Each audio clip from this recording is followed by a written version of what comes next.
Hello everyone and welcome again to another one of my videos. Today I want to look at really bad games, some of the worst games ever made. And stop! You might be thinking that I've done this one before, and you would be correct. A few months ago I did actually do a video for some of the worst games ever made, but this was before I got my new camera, my new microphone, all of my new setup. I just wanted to do it again because during my research, during my research for that, there were so many games that were so awful that I couldn't include them all. I certainly couldn't talk about them as much as I wanted to, so I'm doing it again. If you haven't seen my first video, I'll put a link into the corner, you can go watch that now. So if you're thinking that some of the games that you've heard that are some of the worst aren't in this video, they might be in that one, so do go check that one out first. I'll pause and let you watch that. And now we're back in the room. Thanks for watching my other video, I really do appreciate it, and the sub you gave me, double thumbs up, that makes me a happy boy. Thanks. Now, just to clarify, as I did in my last video, this video is about games that were bad. So Star Wars Battlefront 2 gets a very narrow escape here because whilst it was certainly controversial and the loot system was awful, the core gameplay itself was actually pretty solid. It was a reasonable game. So this list is for games that can honestly, it's a stretch to even call them games. So lacking they are in any mechanics, gameplay or features. So devoid of fun as to be an exercise in pointlessness. So empty of any merit as to remind you of the fleeting nature of life itself, and you're wasting it on these games while the sword of Damocles hangs ever ready and present in the rafter aboves and... sorry. These games are so bad they turned me into a philosopher. I apologise about that brief departure there, but we'll move on now to our first entry in today's video.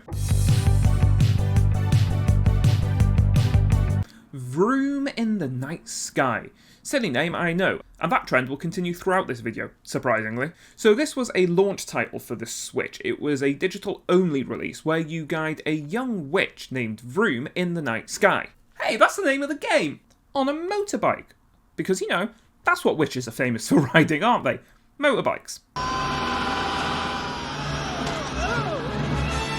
Now, as you can see, this game suffered from massively outdated visuals. It came out in 2017, ear-piercing sound effects, and an utter and complete lack of any gameplay. All you do is fly through rings. That is the entire point of the game. At only $9.99, you still don't feel like you're getting your money's worth.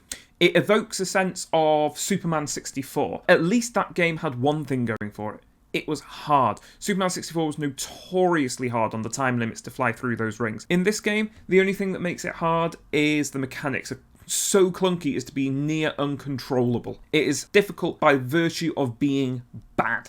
I think the reason this one's on this list is fairly obvious, so we'll move on to our next title now and forget all about Vroom and her motorbike in the night sky.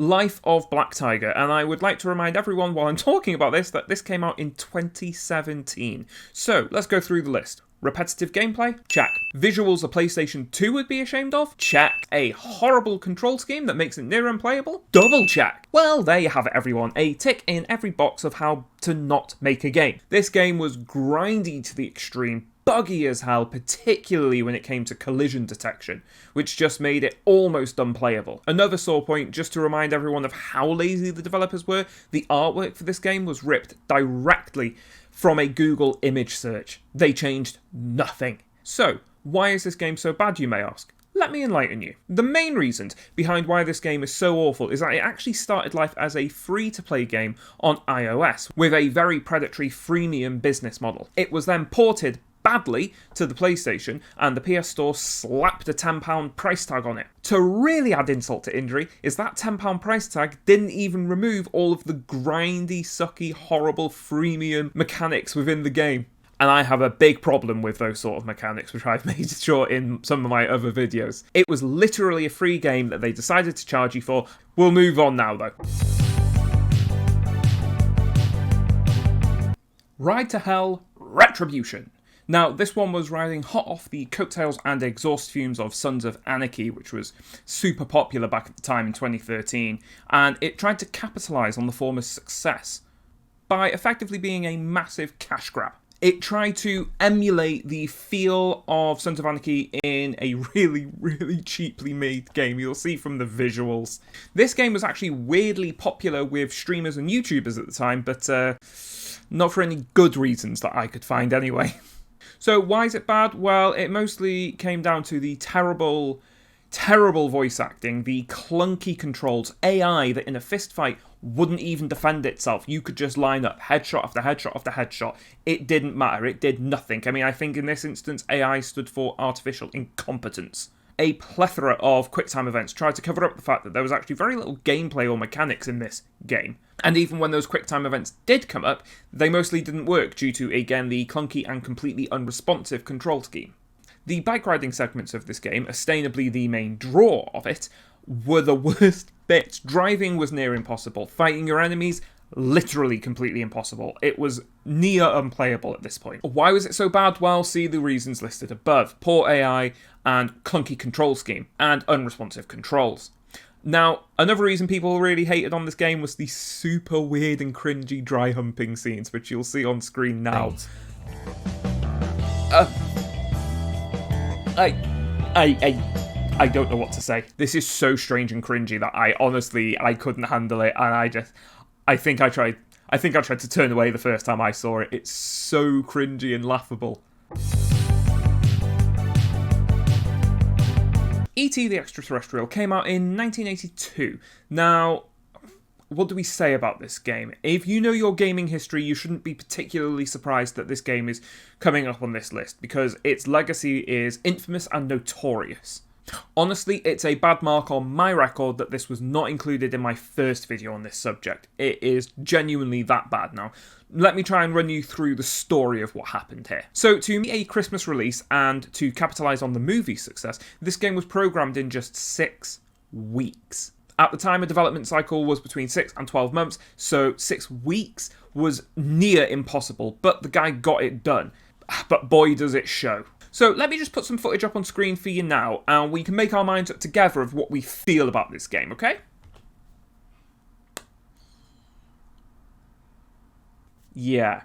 Side note, when I showed this footage to my wife, she couldn't control herself and just started laughing hysterically at how bad it was. This was bad even by 1982 standards. This was a shocking lack of detail and graphical fidelity. The game is so full of bugs as to be unplayable, near impossible to actually complete, with Atari thinking it was going to be so massively successful that they actually made more copies of the game than there were Ataris to play it on. Now, just internalise that for a moment. There were more copies of E.T. than Ataris that could play it. Atari genuinely believed that this game would be so successful that people would buy it first, then rush out to buy the console to play it on, driving up demand massively, and also buying them time to actually make these additional consoles. This did not happen. This game sold so poorly it forced Atari out of the hardware market permanently. Amongst a whole host of other issues and problems for consumers, it was the final straw that broke the camel's back and destroyed the North American video game industry completely, causing what would come to be known as the Great Video Game Crash of '83. For decades, rumours swirled around that Atari had actually buried all of the unsold copies of E.T., which was believed to be in the millions of cartridges. The rumour was that they buried them somewhere out in the New Mexico desert in a giant landfill. It became one of the biggest urban legends in the video game community, until in 2014 it was found. They found the landfill. It didn't quite have millions, but it did have over 700,000 cartridges. Most of them E.T., but there were some Raiders of the Lost Ark and a couple of the really tragic Pac-Man ports as well. This game was so awful that it crashed an entire industry and sunk its developers so hard that they literally buried the evidence. I might do a deeper dive on this at some point because it's a really interesting story of how this happened and all of those other reasons and issues that consumers were facing that I alluded to a moment ago.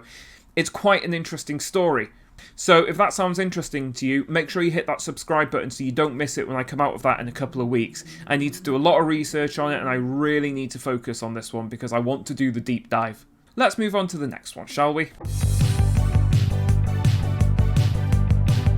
If you're a younger gamer, I don't actually blame you for never hearing of Bubsy, because he got completely and utterly destroyed by Bubsy 3D. So let me tell you the story of Bubsy, an icon of gaming, a giant... I'm joking, he was never that. But it is an interesting story. Bubsy the Bobcat was a surprisingly popular character, along with his namesake games, which also sold reasonably well, and aired on the more positive side of the review spectrum. Somewhat derivative of Sonic and Mario, his games were still fairly solid, if not outright amazing, or anything that would blow your mind. So, there was a demand for a new Bubsy game, and this was around the time in the early 90s that games were moving into 3D. There were a lot of trials and tribulations for those developers who just didn't know how to deal with that extra dimension. And the great leap towards 3D was actually a fairly difficult transition for the developers of Bubsy.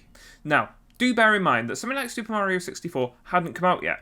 There was no template for how to make a 3D platformer. No one had ever done it before. They were flying completely blind. Now, all the footage I'm showing you is actually from the final finished release of the game.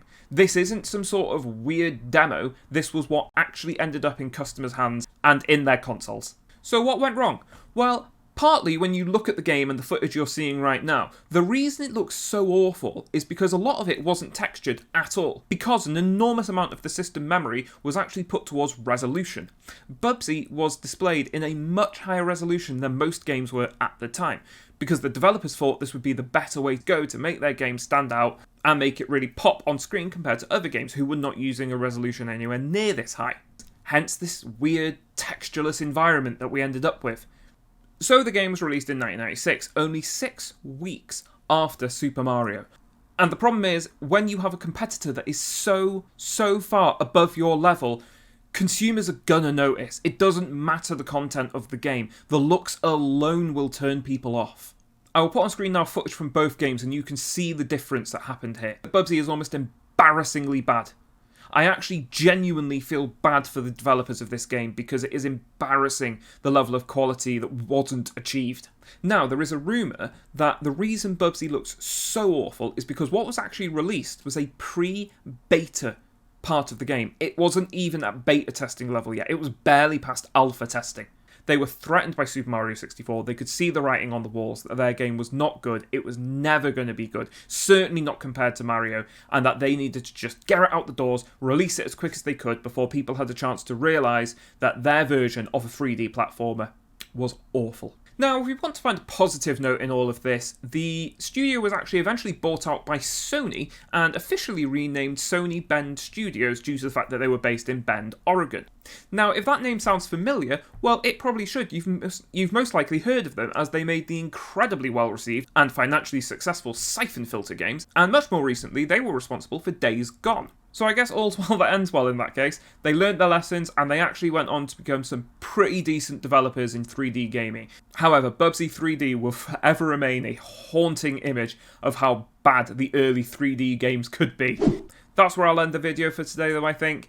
Those are some of the worst games ever made, and I do say some because in my research for this, I found at least half a dozen other games I wish I could have talked about. They weren't quite as bad as this, but they were still shocking. I mean, there are so many terrible games that have been made that, honestly, I think I will probably end up doing a third one of these in the next few months, just to be able to talk about them, because, frankly, they're funny. So yeah, I will end today's episode there. Thank you so much for watching, I really do appreciate it, it means the world to me.